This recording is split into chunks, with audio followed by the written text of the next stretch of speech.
Hey guys, welcome and welcome back to our channel. তো আমার ছোট আব্বুর আছে পরশুদিন বিয়ে, তো ওই জন্য ছোট আব্বুর ঘরটা এখন সাজানো হচ্ছে। এই যে এনারা সব কাজকর্ম করছে, আমি তো জাস্ট চিল করতে এসেছি। হাই গাইস, 11 দুগুণে 22। গাইস আমরা আগে শুয়ে বই না করব। আর ইনি হলেন আমাদের বাড়ির মূল আকর্ষণ। কেন বললাম দেখেই নাও।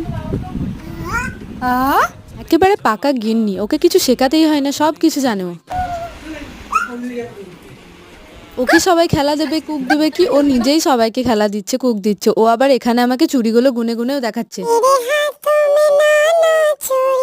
আর ইনি যে কেন এত লজ্জা পাচ্ছে আমি জানি না। নেক্সট দিন ছিল আমার চাচার গায়ে হলুদ। আমি যতটা জানি বিয়েতে সবাই হালদি লাগায় আর রং লাগায়, কিন্তু এরা কারা, এটা কি লাগিয়েছে মুখে? আমি তো রীতিমতো ভয় পেয়ে গেছি। যেই বলেছি তোকে ভালো লাগছে, ও আমাকে পোজ মেরে দেখাচ্ছে। সন্ধ্যাবেলায় ছিল আমার ছোট আব্বুর রায়বুড়ো ভাত, মানে শান্তিতে ভাত খাওয়ার লাস্ট ভিডিও নিয়ে আসছি নেক্সট ভিডিও। তো দেখার জন্য চ্যানেলটা অবশ্যই সাবস্ক্রাইব